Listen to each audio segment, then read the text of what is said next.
Hey guys, Max of Max's Models here, and I wanted to throw out a quick video just elaborating a little bit on a comments I made in the last video about the Stug series of tank destroyers and infantry support vehicles versus the Panthers. And I knew when I said it I'd be stirring up a hornet's nest. In fact, that's kind of why I did.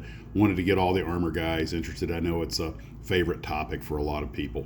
So I thought I would flesh things out a little bit and elaborate. Maybe we'll talk about this on the live stream in more detail. But I wanted to explain my rationale for why I think the Germans would have been better off building more Stugs and less Panthers. Now, please understand that this really doesn't have much to do with the technical merits of each vehicle, although I'm going to elaborate on that as well. It's really more of an accounting or economics approach that I'm taking. A lot of people have pointed out, many historians have pointed out, that the single most powerful thing the United States had going for it was its economy. It could afford to manufacture high quality systems in very large numbers and get them fielded. Now, although the World War II German military was an exceedingly powerful continental force, it very much lacked the force projection that the Americans had. And it also had an economy that was much smaller. This is a problem that the Japanese faced as well. It's been brought up by many historians, including John Parshall, who talks about the American economy versus the Japanese economy and why, as long as the United States kept up its will to fight, the end of the war, some would argue, was almost a foregone conclusion. Not entirely, but largely. So, getting back to the Stug and the Panther. By the end of 42, early 43, the Germans had accomplished the bulk of their wartime goals. They pretty much had Europe in their grasp. There was still a lot of fighting in North Africa. But they, at this point, were, to a certain extent, until they went to Russia anyway, they were in static defense, at least as far as the Atlantic Wall went. And the Stug, which the series, both the threes and the fours, of course, were initially infantry support vehicles that later became tank destroyers when they put the L-48 guns on them. And a very competent one they were. In fact, the only vehicle that was produced the only armored vehicle that was produced in greater numbers than the Stug was the Hanomag. It took everything the Germans could do to crank out about 6,000 Panthers, many of which were highly defective.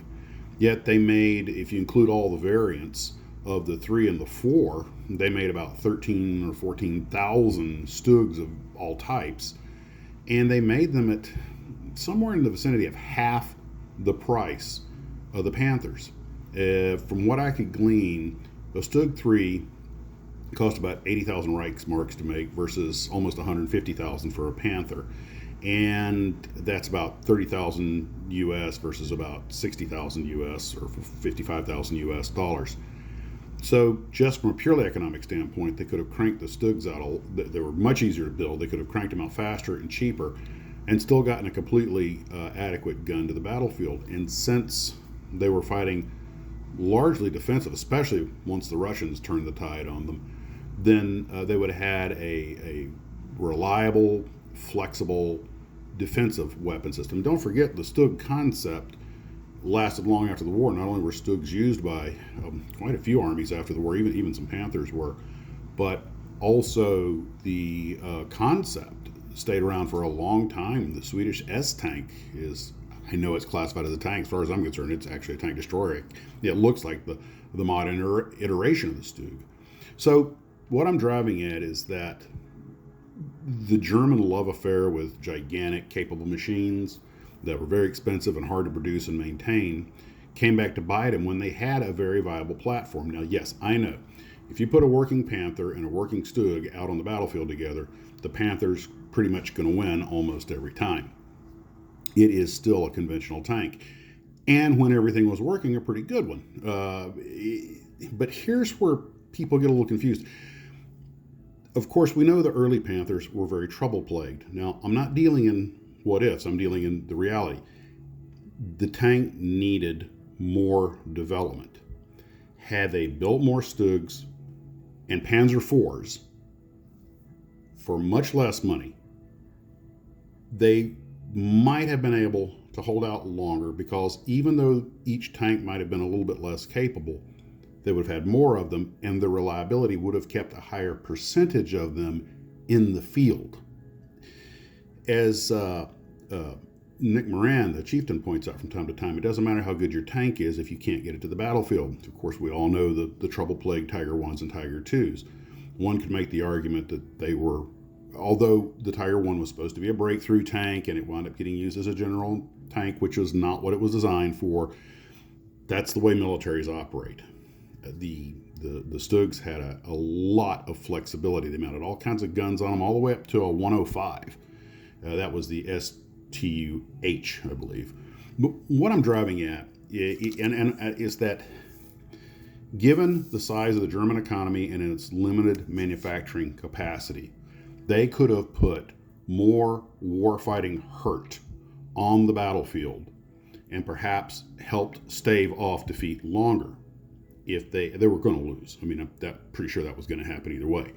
But they could have had a more effective fighting force. And had they given the Panther that extra year it needed to mature and gotten it in the battlefield later, they may have fared a lot better in the long run. The Mark IVs, I believe, were capable of mounting the Panther gun, so they could have put that high velocity 75 on the Mark IVs, and they'd had a lot more of them until they could get the Panther operating properly. But the big question is, was the Panther worth what they put into it, giving the opportunity cost in other vehicles like upgun Mark IVs and Stug 3s and 4s? Now, we're soothsaying at this point. We're only guessing. I can't sit here and say that that would have been the case. But you think about it, regardless of what they had done, I'm pretty sure they were going to lose, because just here's a couple of quick numbers to think about. They made 6,000 Panthers, about 13,000 Stugs of all type, about 15,000 Hanamag half-tracks, the SDKFZ 251s, which was their most produced armored fighting vehicle, even though it wasn't a tank. And what did they, I forget what it was, 1,500 Tiger 1s and about 600 Tiger 2s, half of which never even got to where the shooting was at, or were broken down or blown up by their own crews. We all know the stories on that. That compared to, I believe it was 48,000 Sherman tanks. This was as much as anything a war of economies. Now, I know half of those Shermans were in Europe, half of them were in foreign hands, but and a lot of them were in the Pacific. I get it. They weren't all in one place, but you understand what I'm getting at, is that they went for the big and grand instead of the smaller, less impressive, but quite versatile, reliable, and capable. And obviously they knew what they had in the Stug, or they wouldn't have made over 10,000 of them. But I think they got distracted with their Wunderwaffe, their wonder weapons. And don't get me wrong, once it was perfected, so to speak, the Panther, awesome battlefield vehicle. But it wasn't perfected until late in the war, and even then, I think it was due to a shortage of magnesium. They had a lot of bad welds. They were talking about Panthers were getting hit. The shell would not go through the armor, but it would split the welds. And I'm dealing with what was going on, not what coulda, shoulda, woulda. This is what happened.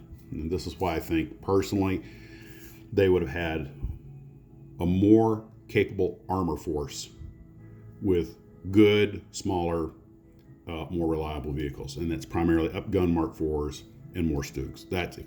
If I was in charge of their material, that would have been my suggestion. So I just wanted to clarify why I was saying that. When I say I'm not the Panther fanboy I used to be, it's because it amazed me how, given the resources they poured into it, the rather limited amount of effectiveness on the battlefield they had. Of course, there are a lot of other things, and this is extremely important to remember. By the time in the last year of the war, last 8 months of the war in Europe, the Americans dominated the sky, so they had air superiority. They had a lot of artillery, and of course the Germans still had their Von 88, and that gave our guys a nightmare of a time. But the simple fact is that the Americans were producing so much stuff to fight with, good quality stuff, that there was no way the Germans were going to keep up. And the Panther would have been obviously much more effective if the Allies didn't have air superiority. or such artillery advantage, or so many other advantages. So you can't just blame the tank. But I just wanted you to understand that the Panther would probably made a great tank in 1946. And in fact, the French used them after the war, and they rather liked them. But the chieftain went and drove one. He wasn't all that impressed with it. So it's a cool looking tank, but, well, that's my story. I'm sticking to it. All right, now you guys can let me have it in the comments section. Light me up and model on.